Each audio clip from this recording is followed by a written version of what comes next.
I think then when I first got my hands around a Budweiser bottle and I felt that sweet, sweet elixir hit my lips, and I was like, oh, I feel like kind of normal. And then it was like, what else could make me feel normal? And then it was just the quest, you know?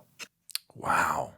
I mean, so at an early age, you were already getting these suicidal thoughts. You already knew something was not quite right, and your parents didn't know how to help you. So it just kind of you went into a tailspin, I guess, eventually, right? Yeah. And they couldn't control And it.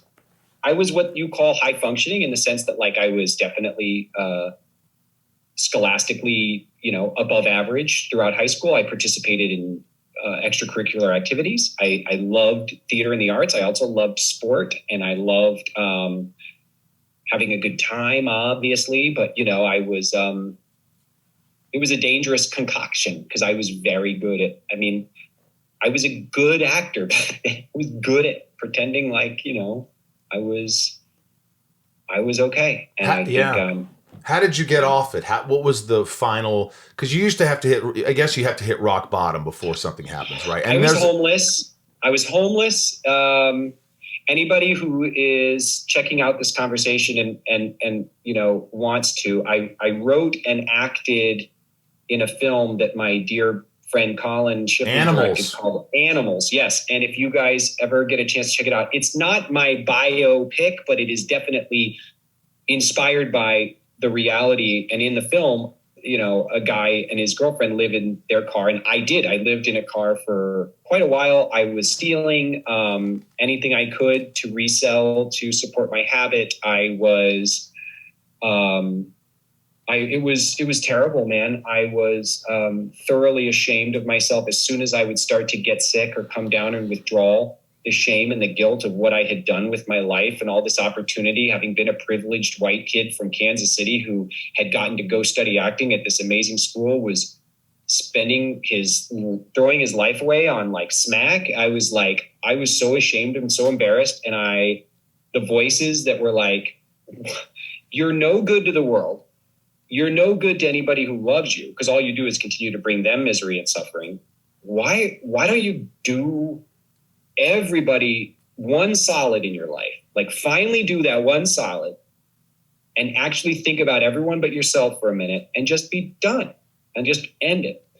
And so I made the most serious, I've made several attempts in my life, but the most serious attempt, which I came, you know, as close as you probably can come to committing suicide. And by a miracle, nothing short of a miracle, I survived. I was put into a state psychiatric facility in Illinois. I there was able to spend 30 days without drugs because I was kind of strapped to a cot. And then as I came out of that, I had learned some basic tools, and I had gotten a taste of recovery and the potential of what was there. And my family was right there to say, we love you. We're here to support you. And I realized that all that illusion that my brain had been, you know, tricking me into was just that, an illusion, and that I was going to use these tools that I had started to learn. And I fucked up